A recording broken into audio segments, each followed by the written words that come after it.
Yeah, we're recording now, and I found a way is blazing down the mic. Yeah. Wait, I'm sure ABS can hear everyone. Oh, wait, one sec. They actually can't hear anything right now. One sec. That was close.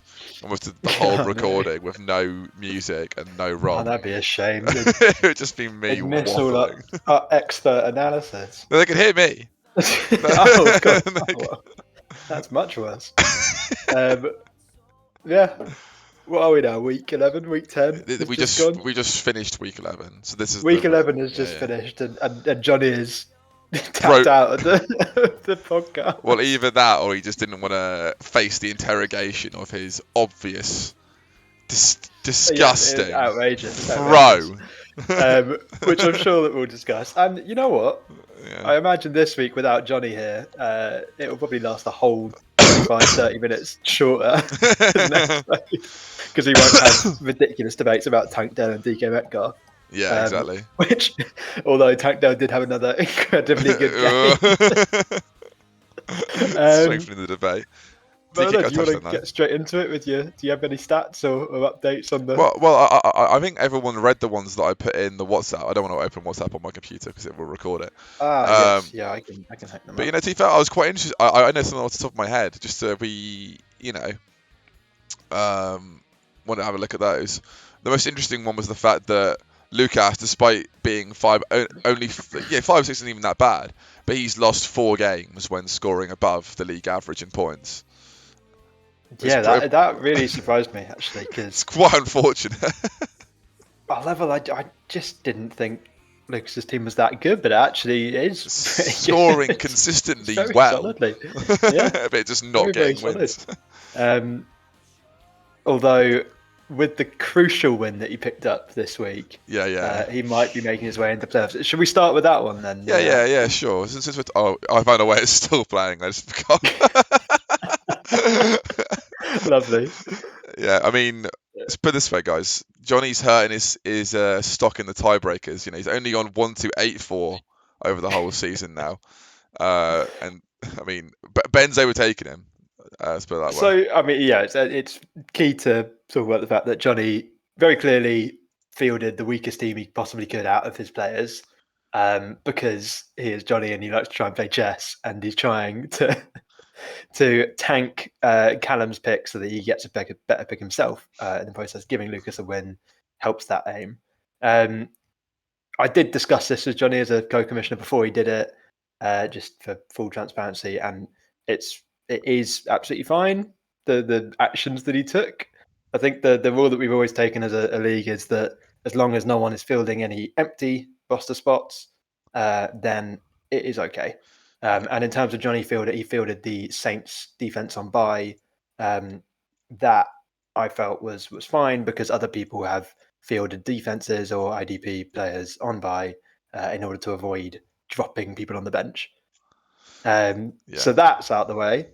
Otherwise, I mean, he could have put in Baker Mayfield ahead of Jordan Love. That's what I would have done.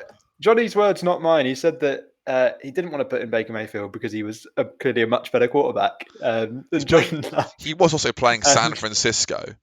And he felt that he would be snapped up if he dropped into waivers as well, which I'm not sure about. Might be just because of the he's been on and off the whole season. But I think a crucial bit of news for Lucas's team would be Joe Burrow's injury in the Thursday night football game against the Ravens, which is season-ending. It's unrelated to his previous season-ending injury on his leg, and it's also unrelated, I think, to the wrist injury that he had coming into the game. But it does mean that he's going to miss the rest of the season, which for almost anyone in the league probably would be a death sentence for this year. But Crash Bandicoot. There's a certain Crash Bandicoot sat on the bench. Yeah, I mean he's been set to come up big. He's been really good actually, isn't he? His first 2 games back, which is in stark contrast to other quarterbacks who've been out for prolonged periods. I'd say he's actually looking quite good and making his case to not be replaced by a quarterback in the draft, which is good for the Cardinals, I suppose, because I mean obviously you'd rather just have your quarterback solution in house. Before we close, I know we're going back a little bit here, Rob, but I will just say actually, before Johnny's like, "Oh, I lost this game," I didn't want to. He would have lost this game also if he had played his best team. Would he have done? Well, AJ Brown got 1 catch for 8 yards.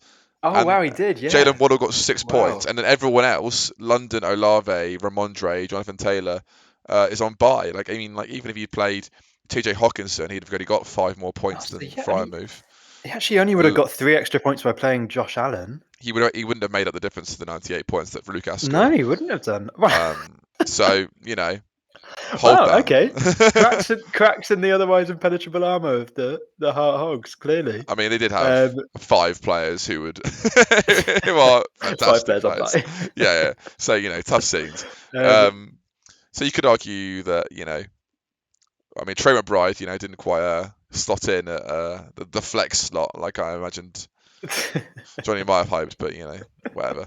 No one really. Yeah, again, points. he put up another solid game. He is slowly establishing himself, really annoyingly, because he's on Johnny's team, but he is establishing himself as quite a solid receiving option. Yeah. And it is funny, like I know that we all agree that having a good quarterback really matters to skill position players, but getting Kyler Murray back in that Cardinals team, it's insane how much better it makes me feel about all of those players outside of weirdly Marquise Brown. I think he's gone right the offseason. He must be. Like, there's no need for them to keep him on. Do you remember when they traded for him? What did they do? They didn't they give up like a ridiculously high pick? I feel like it was a first. I think it was a first they gave up for him. I'm going to have to recall this trade real quick. It was during. I know that it was a draft day. It was a draft night trade. I'm pretty sure it was. Yeah, it was. Yeah, it was very near to it, wasn't it? And I know for a fact Marquise Brown has been involved in one of our league's more controversial trades. What's the baseball? The number 23 overall pick. Wow, which was Jefferson. Huh? Oh no, not the Vikings. Sorry, Ravens. Did they take Bateman? It might have been Bateman. I think. Wait. What year is this? 2020. The 2022 NFL draft. Was this Bateman's year? No, it's not Bateman's year. Bateman's year was the year before. The Baltimore Ravens traded back to 25 and took Tyler Lindenbaum, center, out of Iowa. Who is starting for them? Yeah, he was meant to be good, wasn't he? Yeah. I don't know how good he is. Yeah, this draft class I wasn't really on the ball with, to be honest. I mean, Trayvon Walker went first overall, so there's that. I mean, there's another crushing injury to talk about on Lucas's roster, which I mean, in your stats you mentioned, Lucas, how other Lucas has been completely hard done by this league in terms of points and wins, but he's also suffered season-ending injuries to, you could argue, his 3 best players in Nick Chubb at the start of the year, Joe Burrow, and then simultaneously Mark Andrews in the same game. In a matter of minutes. My God. And my question for you is, how do you feel about Lucas's chances going into the playoffs if he does get in? Going into the playoffs, I mean, look, let's think about it, right? His starting lineup will still be Kyler Murray, okay? His running backs haven't really changed since since Chubb went. That's whatever, okay? He's still got Amon-Ra St. Brown and Tyreek Hill and Adam Thielen, which is a pretty good receiving core, right? Maybe Adam Thielen has a bad game and he's a bit not as good, but I suppose I think he'd be a long shot to go all the way, absolutely, to do it 3 weeks in a row and win 3 games. But if you beat the team in front of you, it's always possible. To state the obvious there, but you get my point. If your team can do just enough at the right game week, then you've obviously always got a chance. But in terms of if he goes against a team that's scoring massively, I don't back this team with Mark Andrews, especially. Mark Andrews is the big one, especially with him gone. I don't back them to go all the way and be a big scoring team, which is unfortunate for Loukas, but. I think it's worth pointing out for Lucas as well that Kyler Murray throughout the fantasy playoffs will play San Fran and Philadelphia, which is tough, to say the least. Taysom Hill coming off his bye, maybe he'll be able to fill that void by Mark Andrews. He's been doing pretty well throughout this year. So I mean, before the sort of weird red zone threat, isn't he? He's not really a tight end. But He's someone that I actually tried to claim off waivers in a couple of other leagues. So like, he's not actually like a bad option. And to be fair, actually, he's actually got Luke Schoonmaker as well from Dallas, who's a rookie, but he's got his first touchdown this week. He's obviously competing with Jake Ferguson, who was recently dealt by myself to Ronnie in the Wobblers, but he's getting on he gets on the field quite a lot, I think, considering he's a rookie tight end. He's like 30-40% of the time, and then he runs quite a few routes as well, I believe. So he's not a terrible option. Thibodeau as well with a good game on the bench. Yeah. New York Giants, hopefully. But Lucas' behalf, that will continue. The big thing is, like, I think we've chatted about this with Loukas before, is the fact that his bench is not the strongest. Outside of obviously Kyler Murray. He needs consistent production, some big performances, and crucially no more injuries for the rest of this year. We'll see. We'll see. If I was Callum, who we'll get on to, maybe we're going to go to Callum next, because obviously that sort of third place. Yeah, I thought that would make sense. Matchup is, oh my god, it's Callum. So I didn't quite realise how lowly he scored this week. I remember him mentioning it, but it's not been a good week for Callum, though. It's never ideal when you get outscored 2-1 by what is widely regarded as being the weakest team in the league. Actually, you know what? No, I don't actually think that anymore. Looking at Pond's team, looking at Callum's team as well. Looking at Callum's team next to it, it's hard to say that Pond is the worst team in the league. But is it a good time to talk about the Kenneth Walker trade, do you think? Yeah, sure. Let me scroll up and find it. I mean, I personally endorsed it just because, and also, to be fair to him, Kenneth Walker got injured straight away. Yeah, it's incredible foresight. Magnificent move. Yeah, it only really took a few minutes before he was off the field. Callum's agents up top with the rifle. I mean, so this way, he's basically given up Kenneth, and let's just go with second round picks and players above, right? Because the third round picks, they matter, but like it's all they could be luck at that stage. Yeah, exactly. Yeah. So second under Kenneth Walker for essentially 2 firsts and Nico Collins, and both. I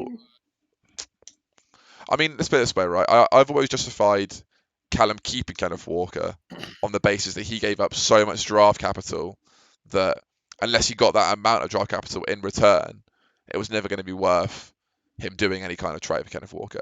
In this sense here, he has got the capital back and kind of maybe cut his losses.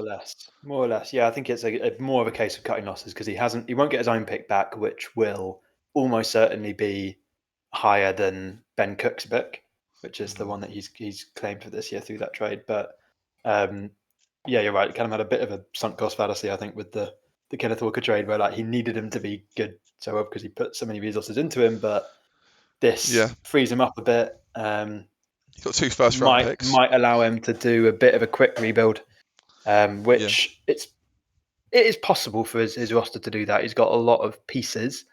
Just so happens that a lot of them are underperforming this week, other than 2 players that he left on the bench. There we go. I actually missed this one. Which is Calvin Ridley had a huge game for the Jaguars. Big bounce back game after several weeks of underperforming. It is worth saying that he'd rather he was benched and he started scoring points so that you could feel confident about playing him again as opposed to it's annoying, but you're glad he's scoring points.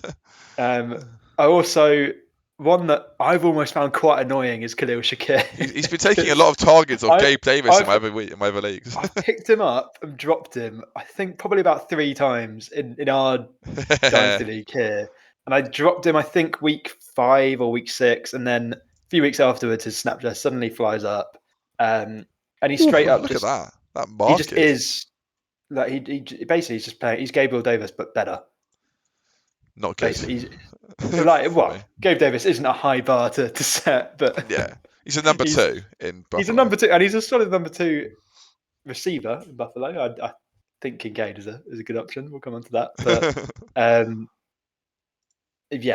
he's reaching the point where you can start him in fantasy and be excited about what you might be able to do. Yeah, and the Bills should get after. I mean, this week was a bit of a turnaround for them, right? They smashed whoever they played, didn't they? Am I correct? Yeah, the Jets they were playing. Yeah, Oh yeah, big turnaround, big pivotal game for Josh Allen that they did win. yeah. So good defense there, getting big points against them. Love to see it for Mm. Josh Allen and of course Khalil Shakir, who I'm assuming Callum will be moving into the lineup potentially alongside. I mean, honestly, I'd probably go be benching Amari Cooper at this point.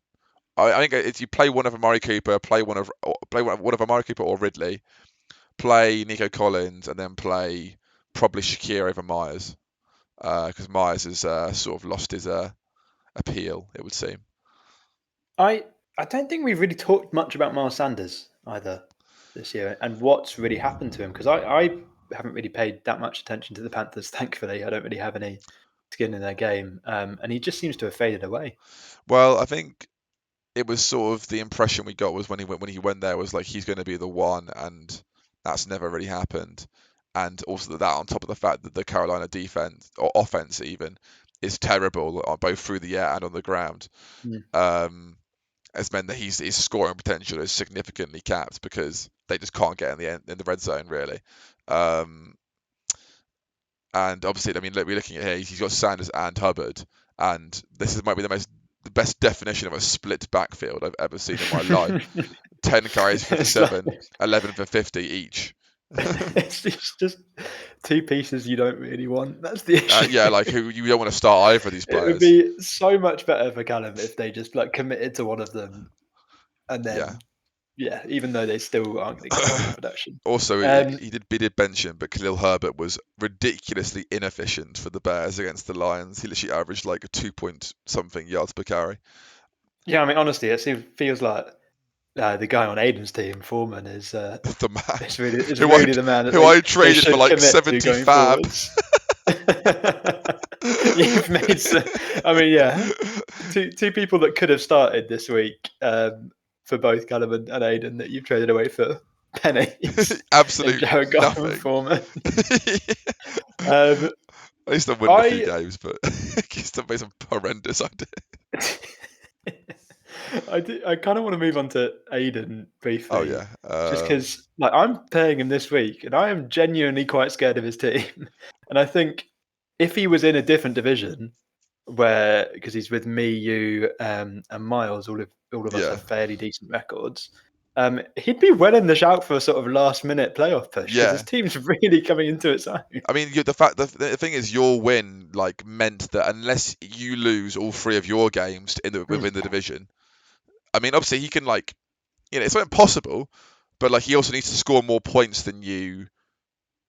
I think he needs to make up like a 70-point differential in terms of points scored between now and the end of the season to be tied on record with you at 6 and 8, and then get over you into the playoffs.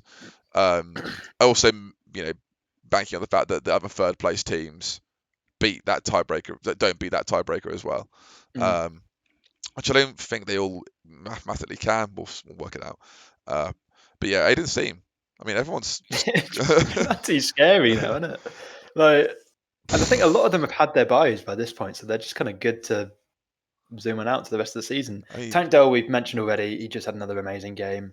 DK Metcalf, sort of ironically, based on he's starting right there as fixture as well. Also, like, actually showed up and put up some decent points for the first time in a while. Jameson Williams as well, getting himself on the score sheet.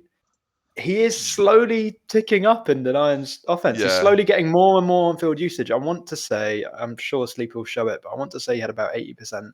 It was 65, but that's up 65. Never mind. Yeah, but in all fairness, that's up from 50% the week prior. Yeah, absolutely. And I think people are starting to remember now that, he was actually quite a high first-round pick. And if he does get worked into this offense, he could really put up some damage, and he is a very dynamic playmaker. Although, shocking McDonald's etiquette. I don't know if you've seen this, Lucas. No? I would urge you, just Google it now. Google Jameson Williams McDonald's burger. He put up a cheeseburger that he ordered from McDonald's, and he just poured like a McFlurry all over it. And quite frankly, it's disgusting. What is that? That man is one of the quickest players in the NFL. So there you go. That's the secret, guys. Do with that what you will. That is wrong in behaviour, but there you go.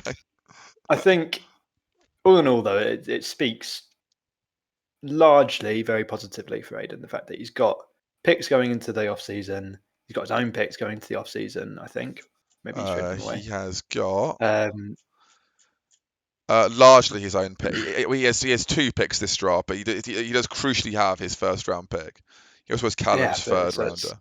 It's very encouraging for him to be putting up this number of points, and the fact that I'm genuinely concerned that I will lose to him this week, and he's in the midst of doing a rebuild is very positive. Yeah, I mean, he's got a lot of young talent, and I think that next year he will be. I mean, this is something he doesn't make playoffs this year, which he could do mathematically.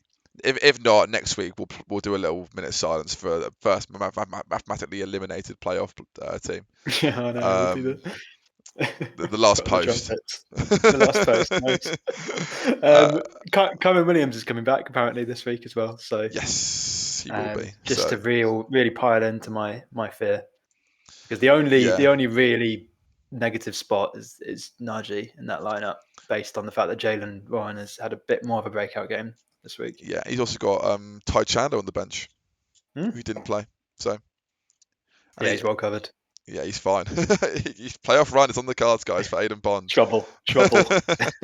Right. Other than that, so I think what were the other big games? I mean, we were sort of covering, last minute playoff runs.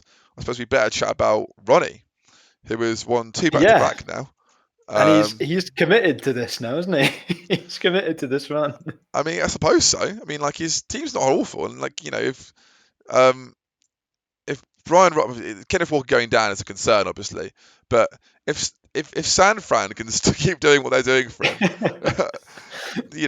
guaranteeing him 50 points every week just through playing Purdy, Bosa, Moody. I mean, he played Purdy over Herbert this week. I was absolutely shocked that he did, but actually Purdy outscored Herbert by 0.02. So, but correct choice. This does actually signify what Purdy's obviously a great player, but we are talking, this is his fantasy ceiling. He got a perfect passer rating through 3 touchdowns and over 300 yards, but still only got 24 points.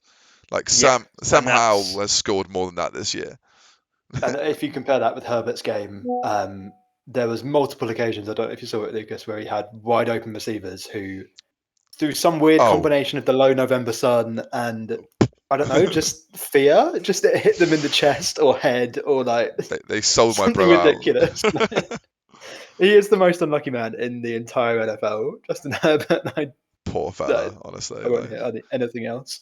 Yeah. But yeah, as long as San Fran do well, Ronnie does well. So he's basically. Yes. And Devin Singletary's the workhorse back in Houston. Honestly, as long as the main issue that Houston have had all year is just their lack of run game. So Devin Singletary is now just the man. Suddenly, Devin Singletary is the man. He's put up ridiculous weeks. I think that potentially even back to back, his 2 best weeks across his entire career have been these last 2 weeks. I won't claim to be the expert in Devin Singletary. Well, I know that last week he set his own record.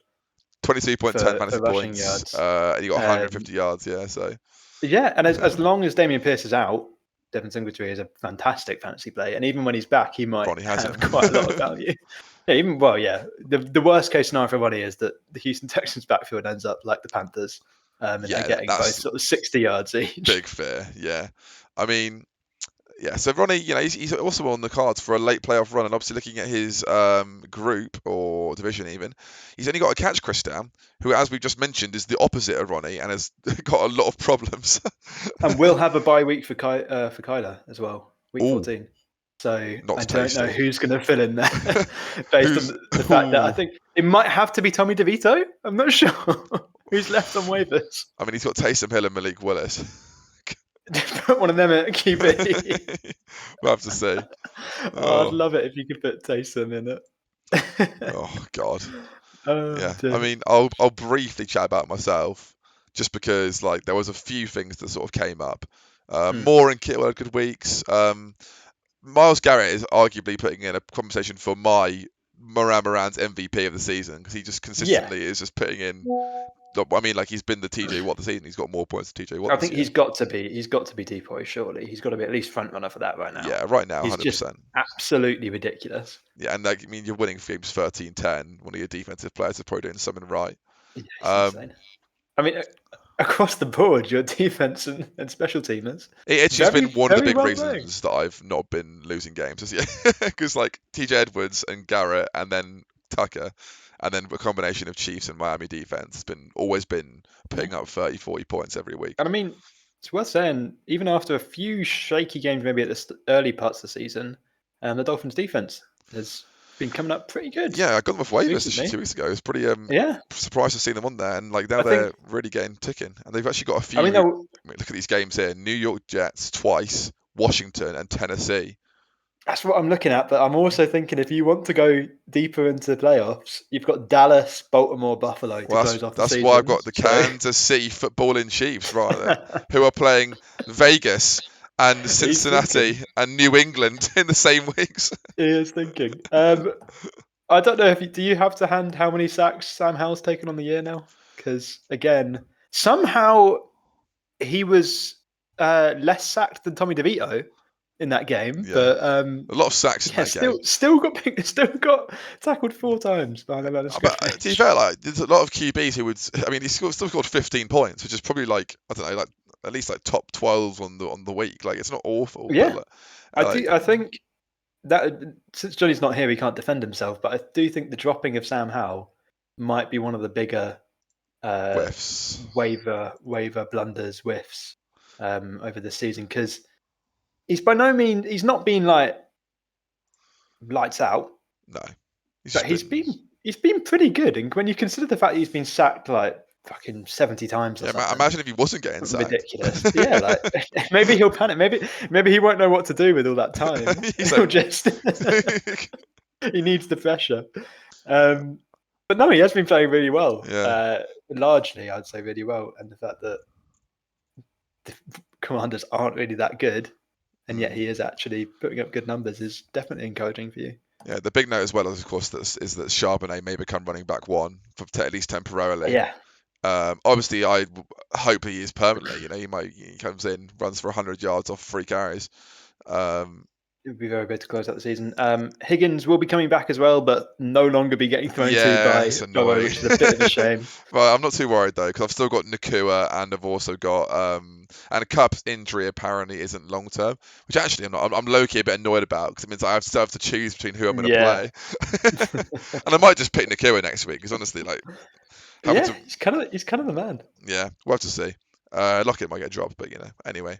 Moving on to another matchup that doesn't involve myself. Why don't we do you, Rob? Because since you're here, how did this one pan out? It was good. I felt really good about it halfway through the games, where I think I'd had a couple of, like, Devontae had caught quite a long touchdown. I think Saquon had caught a touchdown, which he went on to catch a couple more, or one more as well. Yeah. CJ Stroud was having a great game. He was actually on track to better his performance against the Bucks a couple of weeks ago. Came back down to earth in a large way later on in the game in terms of his own fantasy and performance, and those points dropped.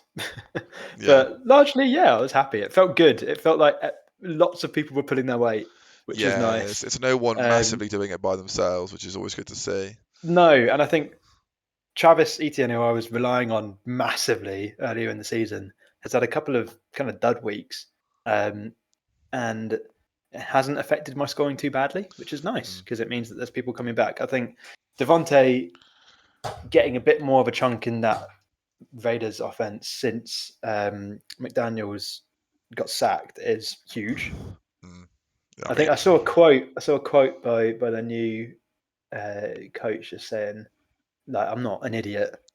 Like, they asked him why Devontae got more work, and he was like, I'm not an idiot. Like, we're going to give the ball to our best player, which was nice to see. It's such a little dig in it, but it's so true. Yeah.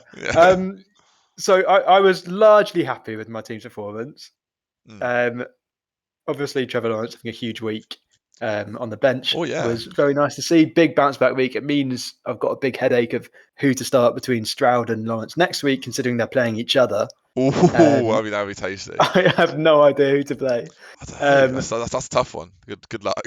But the one thing I want to actually talk to you about is Christian Watson, because I don't know how much you've talked about him this year, and he's been so incredibly disappointing, and I want to just vent a bit. I mean, like, it's just interesting because, like, we hadn't seen him play with love until obviously like this season, and like he had his injury troubles early on. And he's obviously a good player, but so I think like I wouldn't be panicking because he's obviously still a very young fella. I mean, like he's only 24. He's second year in the league, and obviously like in the day his rookie year he was the wide receiver one in a system that had Aaron Rodgers thrown in the ball. So it's almost, some people may have predicted a little bit of Watson. What's the word? Regression. Because Green Bay are having their own struggles, let alone just Watson. So there's always going to be a little hit to his form. That I mean, even the running backs in Green Bay have been terrible fantasy wise. There's two of them out now. So. Well, there you go. So it's not looking good over there. So I wouldn't be panicking on Christian Watson and how I feel about him as a fantasy prospect. But obviously this year he's obviously been disappointing. I felt like you would have thought he did a bit at least a bit better than this. Yeah, I think for me it's more. 100%. We're expecting some level of regression from Watson from how he ended last year, because he has essentially a rookie QB thrown to him. Right? Yeah. Not really rookie because he's been this is third season, but fourth, I think. Fourth season. Hey, Jesus. But his first season as a starter, and it's an offense made up mostly in skill positions of first or second year players. So there is always going to be that level of growing pains. But I don't know, the thing that has just really annoyed me is the fact that it's the way that Watson isn't catching the passes that are thrown towards him. And I don't know if it's some lingering injury, but it's just for someone who is touted as this really big, really dynamic, physical sort of specimen threat, outside receiver, your like dominant guy. He just doesn't win contested catches, like ever. And I'm sure some of that is love throwing to him and giving him less good throws than he could expect. But he doesn't have that kind of, at least to me right now, he doesn't feel like he has that like it factor that other players seem to have. And someone who has looked incredibly dynamic, and every time the ball gets in his hand, he seems to do something, is Jaden Reed, who's a rookie. And when you see rookies like Reed and Dontavian Wicks, actually, who's been playing pretty well, producing at least splash plays and highlights in that offense, whereas Watson just kind of fizzles each week. Yeah, it's just a bit. He seems just a bit concerning. His only weeks where he scored over 5 points. Well, in Vegas he got 84 yards, but I remember that 84 yards, 91 yards. But I remember that game. I was watching it. It was like a random like play where like it was blowing coverage, and then he just just slung it up, and he broke one tackle and ran and got tackled. And then the other 2 weeks he scored over 5 points. Have both been touchdowns. So it's also annoying because the Packers' offense has looked so much better when they're not force feeding targets to Christian Watson. So like he just needs to show a lot more for me to actually like playmaking ability. Yeah, but he has it all there. We saw it last year. Like he was well up there in some of his underlying stats. He was well up there with like the best receivers in the league. So just more basically is what I want from him. And some uptick from the overall offense as well would be great. That would be very useful, but with Aaron Jones out, I can't see it being likely. It's going to be tough. Meanwhile, on the other side of this matchup, I mean, Charlie had a good scoring week, 108, which we know very good scoring week. We know it's above average. I was terrified going to that last game of what Jake Elliott might do, because I think he only needed 12, and he scored that in like 6 or 7 weeks this year already. Very doable. So but thankfully it didn't happen for me. But yeah, as you say, across the board, really good scoring. Jayden Warren. I mean, great game. Not great. Disappointing, obviously, considering how good he was looking early on. What happened here that he only got 1 carry? He got injured.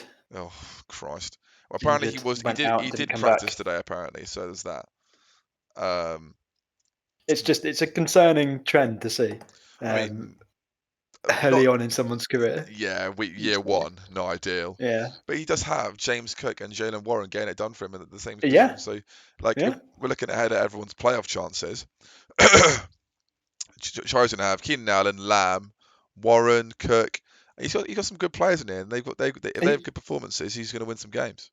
It's also worth saying that I know that he obviously did badly when Aaron Jones was out previously, but he still has AJ Dillon on the bench.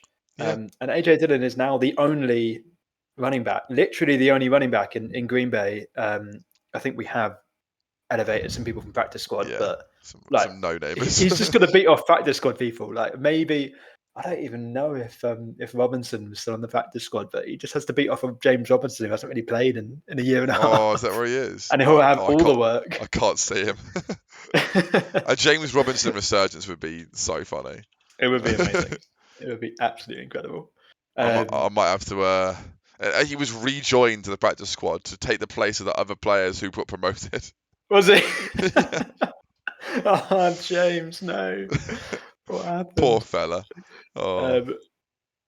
Yeah, Charlie's looking pretty decent for playoffs, I'd say. He needs stronger games from Geno Smith. 12 points isn't going to cut it when you're trying to win the big games. But, he can often rely on very high scores from CD Lamb. Exactly, so they can make up for it. He can cover it, and he can put up huge points each week, particularly if Jalen Warren earns himself a bit more of a chunk of that. I fucking hope he will now that fucking Matt Canada's gone. It might be incredible now. Who knows? They might finally just have a bit of creativity on that. Please. Actually, no, I don't want them to because I hate Pittsburgh. But they might actually do some pre-snap movement for the first time in their life. Oh my God. I think one thing we should go rather than going on to, because Greenwood and Luke both probably going to get in playoffs regardless, so we'll cover them last. Not much to talk about in this particular matchup between James Bates and Kirks because obviously James got absolutely fried. But James's team, I mean, he started Marquise Brown, Garrett Wilson got minus 0.6 points. Royce Freeman was his best player other than Jahan Dotson and Jason Sanders. The Falcons being on bye is a big mess. Yeah. Knowing, hopefully, I mean, Justin Fields is back and he looked good against the Lions. Obviously, the team choked the game, but it was not Justin Fields' fault. He was playing well and he was running the ball a lot as well and making some pretty tough throws. Made a good statement for himself. Also, there's for long term for Justin Fields as well. It was a good week to see for Bates. As Fields obviously last few games of the season is just making his case to not get traded or back up a rookie quarterback next season. But the issue is Bates is now looking at 3 wins and bottom of the division. But the team above him, Callum, they're not looking great either. But I feel like this division could be the one that's shaping up to not have the best third place team go through. Because really, if I was Bates, I would be putting all of my eggs in the Marvin Harrison basket right now, and just because it feels like a bit of a write-off this year at this stage to me. Now you've got Garrett Wilson with. Who's starting now at the Jets? It's not Zach Wilson anymore, is it? It's Boyle. Oh God, they've somehow they found someone worse than Zach Wilson to play QB. Why did they have Tim Boyle? Was that literally just because Rodgers is like, I want my mate to come with me? Probably, right? I want the guy who he holds my water bottles really well for me. It's like chatting to him.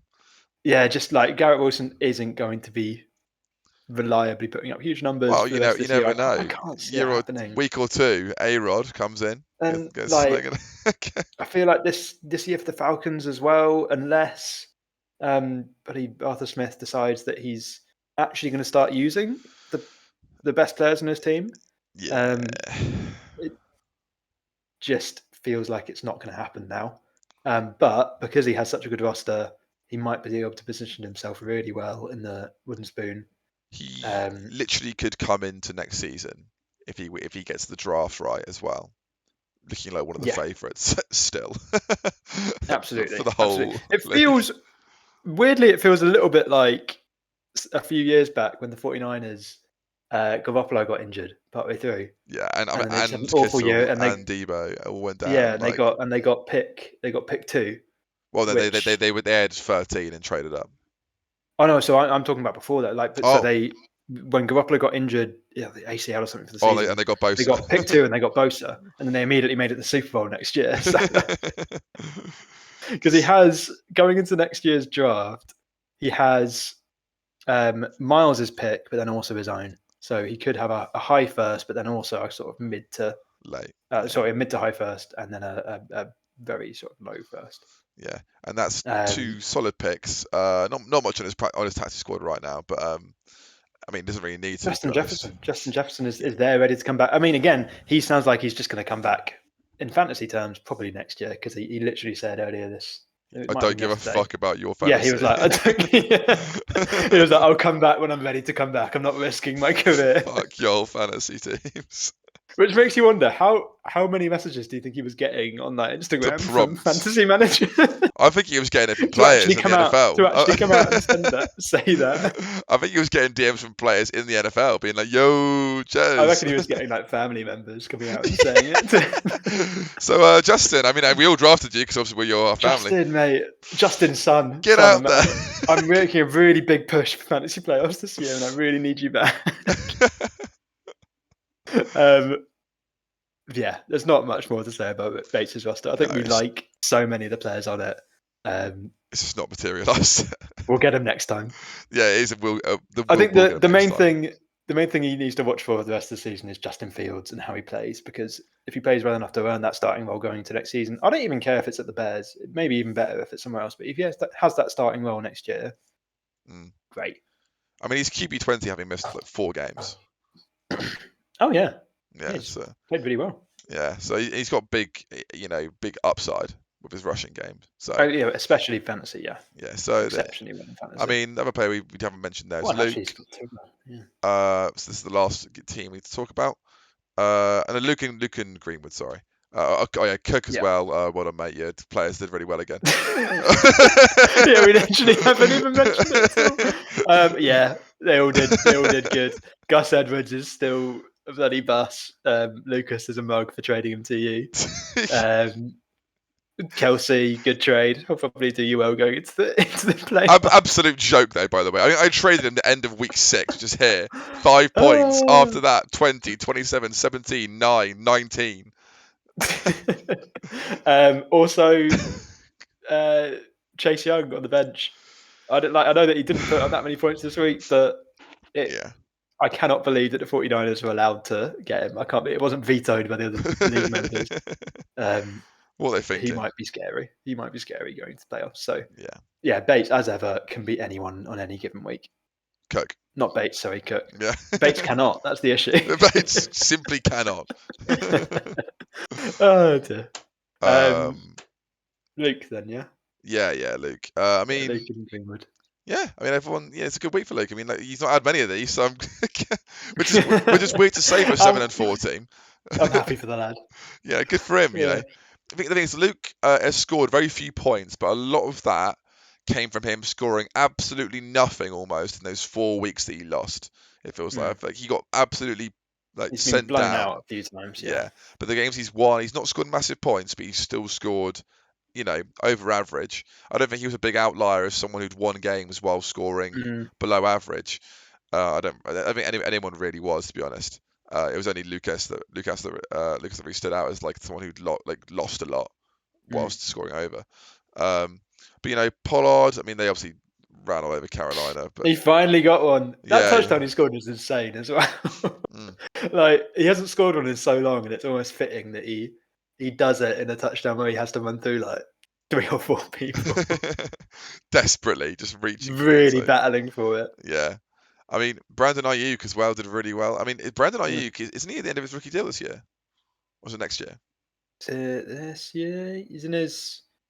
Yeah, end of rookie deal. Yeah, he's in his 4th year. Yeah, I don't know if he's got his 5th year option picked up or not, because actually he was not a 1st round pick, was he? He was like a 2nd or 3rd. Was he not? I don't think he was a Really? first round. Actually, maybe he was. I think he was I think he might have the. been. Either way, might be tough for the 49ers to pay him with Debo on that. And he's one of several players that might leave the 49ers this year because they're kind of in this lovely period where they've got lots and lots and lots of very good players. A lot of them still on rookie deals or on very cheap deals. Well, they're paying their So he starting might be quarterback of somewhere else. their 8-2 team, whatever it is, $900,000 a year. Are they not paying? Are they paying Trey Lance more to play for the Cowboys Probably, yeah. than they're paying Purdy to start for them? I'd imagine so. Yes. Yeah. Oh dear. But yeah. Anyway, Ajax looked really good the last few weeks. So, but I think he'll be good wherever he goes, even if he doesn't set the 49ers. Yeah, he probably will be. Big issues for Luke are obviously, of course, the fact that Aaron Jones and Scary Terry have not, and Derrick Henry, of course, actually has not been the guy since he's been traded. But Yeah, it's not ideal, really. But not great. Aaron Jones out for at least this week, potentially more. We'll see. Yeah. But Mixon had a good game on the bench. And He's still here. He's got some good periphery options, like having the fact that he's got Nice. the Dallas defense every week. Joe Mixon got 16 points. Yeah, it's a nice little thing to have on the bench. Have a running back getting 16 points, who is still his team's lead running back. Yeah, and he's got good players that just haven't really performed, so it's not the end of the world. Like, most of them are healthy. Like Devontae Smith has been good, but like he's just not got as much production as he has in the past for Philadelphia. So I'm sure that will come back around there at some point. Yeah, absolutely. I think it's a case where, like, if I were to come up against Luke right now, I wouldn't necessarily feel really scared about anyone on his team other than Jalen Hurts. I wouldn't be like, oh, this guy's going to really, I really think this guy's going to put up huge points this week and damage me. But pretty much anyone in any starting lineup he can field could go for a really big game. Yeah. Which isn't a position that a lot of people in the league find themselves in. No. Meanwhile, across the board, a bit of a down week overall, I'd say, for Greenwood's team, as Diggs actually didn't get anything done in that massive blowout win over the Jets. No, he didn't really need to. Devo also didn't do much in that blowout. He got 60 yards, but no scores. Laporte had a down week, didn't get a touchdown against the Bears. Jerome Ford was good. Jerome Ford's just been chugging along as that sort of, middling to average range, I think, most of the year. I think he would have liked more. Yeah, from someone that I guess Kareem Hunt getting signed has eaten into his work a little bit. He's been getting 7 to 10 points, most weeks, which is a nice little bit. I guess it's fine. And obviously, like you say, Micah Parsons obviously is great, but I think Miles will not be worried at all with Mahomes, and if you have a great players ready to go, just having down weeks this week, and Mahomes obviously had a bit of a bad week by his standards, still scored 16 points, not even that bad. Only been QB8 this year, Mahomes, by the way.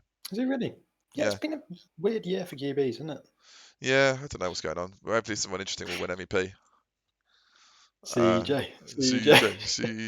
I was like, who's even front runner at this point? It's probably Jalen Hurts. I think it's Jalen Hurts, Mahomes, and fuck's sake, just give it to McCaffrey. Give it to Myles Garrett at this stage. He deserves NFL MVP odds. Let's have a look, guys.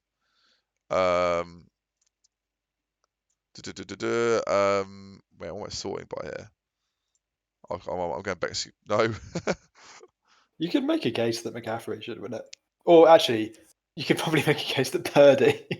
Well, it's going. Just, if someone from the 49ers wins it, Hurts, Lamar, Mahomes, Tua, Brock Purdy, CJ Stroud. Lamar's still number 2. That's surprising to me. I feel like Lamar's been pretty good though the whole year. I think he's not been MVP. He's been pretty good. Well, that's the issue. I don't think any quarterback's been MVP. Yeah. That's the. Just give it to McCaffrey, man. He definitely deserves it. Yeah, we'll have to see what happens in these crunch weeks. I think that will decide it. But yeah. Maybe. I suppose we better pick some matchups, Robert, for the all crucial week 12, which is going back around, of course, to our divisional matchups. Big. So you go. I know the matchup I'm looking at most keenly is yours and Greenwood, obviously, because you're in my division. Yeah. And I do want to try and catch you. So for me, the ideal situation would be I win and Greenwood wins to set up 7-4, 7-4, 7-4 going into the last couple of weeks. That'd be well. Yeah, go on, lose then. No, it'd be fun, but also I don't want to. I can see it. If I end this season like 7-7 or something, I'll be so furious. After being 7-3 at one point. So yeah, I would definitely pick Greenwood against yourself. There's some What? interesting games in there. Oh, I think you're going to pick Greenwood over me. I was like, you're predicting him to win. No, I'm picking that matchup. Are you starting Sam Howell against It's a difficult one this week. I won't lie to you. He's gonna get sacked a lot. I know, but it's either that or I start Levis against Carolina or Stafford against Arizona. Wow, Levis has predicted 9.6, which I think is a bit harsh, actually. I mean, like he did That's okay. very harsh. Like he's still the starting QB. But the thing is, Sam Howell's like his games, his scoring has not been dependent on who he's playing. He's played Philly twice and scored 17 and 30 points. I think I've got to trust my man. Okay. I don't want to play Levis or Stafford, who are going to get like 10 points max. Like Sam Howell could actually just get.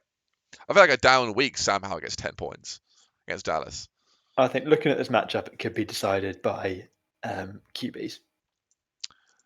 I mean, everyone knows that Howell's ahead of Mahomes in the MVP race, so. I could see Micah Parsons getting another like 15 point oh, gee. Couple of sacks on Sam Howell. On Thanksgiving. On Thanksgiving evening. True, yeah, I forgot that's tomorrow. I'll be settling down to watch the Lions Packers. It's tomorrow, isn't it? Is it like in the day as well? 5:30 kickoff for Lions Packers, and then 9:30. I think 9:30 might be Dallas Commanders. I didn't realise that. Is there also a late night game as well? Yeah, Patriots, I think, though. That might be Patriots Giants. So if you want to stay up to 1 a.m. to watch Tommy DeVito sling it against Bailey Zappi, then no, thank you, please. That's awful. But yeah, I do agree that's quite an important one for yourself, especially. I think one that's also. Let's have a quick look here. I mean, obviously every game is important for a lot of teams now, so it's hard to be like, oh right. They've got to win this. Of course they do. Everyone does at this point, especially if you're on the periphery of playoff contention. Like Ronnie needs to beat Luke. Chris Down almost needs to beat Cook. Ramsey definitely needs to beat Charlie. Okay, 100%. But then also Charlie's going for number 1 seed in that. Well, let's just do that then, because I think if Callum loses his like 5th game on the trot, then it's slipping away, especially if Loukas wins as well. So. He's already moved Ridley back into the starting lineup, so we'll see how that goes. He's got a feeling that lineup does not fill me with confidence. We'll see how he gets on against Mercer's boys. And like you say, Charlie is also competing for the 1 seed in his group. So you might remember this, Rob. Remind me. In the playoffs, what 8 teams are in there? Seeded 1 through 8, 1, 2, 3 being division winners, 4, 5, 6 being second place teams, 7, 8 being the 2 third place teams. Does number 1 play 8 or does number 1 play 5? I believe number 1 plays 8. Oh, okay. Because you're number 2 seed right now, aren't you? Oh, can we see what the predicted playoff would be? Yes, I was able to see it on my phone. Oh, I know that I'm playing you, and I'm number 7, and you're number 2. I'm playing you. Oh, that'd be juicy. Currently, as it stands. Yeah, if you see someone who's good to be playing Jonny in the quarterfinals. I would really love it if I just play you a couple of times later on in the season and Devontae Adams slowly gets back into it. No! So far, the only person in this league who has been like burnt by Devontae Adams this year has been you. That'd be so and I'd love it if he bookends an awful year for himself with just 2 lights out performances. That'd be so awful, I swear, honestly. Yeah. So as of right now, though, playoff race, as you can see, Crystal and yourself, Rob, are our 2 third place teams. Only Crystal is the only one I'd say, maybe alongside Luke, who's getting in the 2nd place team in the same division, are the ones we've sort of talked about negatively across the whole year. I mean, I'd say the pod has genuinely been positive of myself, yours, Jonny, Greenwood's, Charlie's, Cook's teams. So, just goes to show, even a couple of down years, you bring it together at the right moment. There's always a playoff spot, and there's 2 third place teams. So I'm determined to keep hold of the trophy, though. It's up on my shelf. Can you show the Oh yeah. What, bring the trophy down or show them the? Well, either way, mate. Whichever one you prefer. I'll bring it down. Hang on.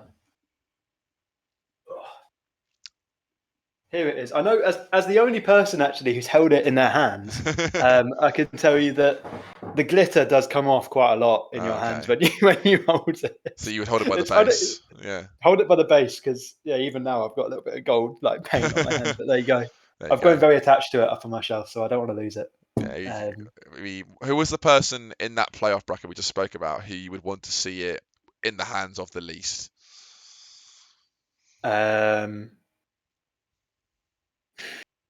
My heart says like Jonny. Yeah. But my head says, I don't know, someone like Ben Cook, because I just don't know how I'm going to get it to him. You're more concerned about the logistics of getting it over logistically. Like, I'd love it if Charlie wins it because I could just walk it down the road to him. Or Luke's gonna have to like take it to Bangor. Fuck no! The statue's too pure for North Wales. When actually would be the final matchup? I think it's week 17 because week 18 usually isn't. So that's early Jan, right? NFL week 17. Maybe. Should I work it out? That's actually the New Year's games, Robert. Wow. Oh, so you might be here. We might be around that. That'll be have a ceremony. Rob, it's red zone is the 31st. Is it really? Yeah. Wow, well, it'll be on then, yeah. Oh, wow. No negotiation. Wow. I will be there no matter what. Anyway, we'll wrap the pod up there, boys. But we'll see you next week. Thanks for watching, guys. Say goodbye, Rob. Bye.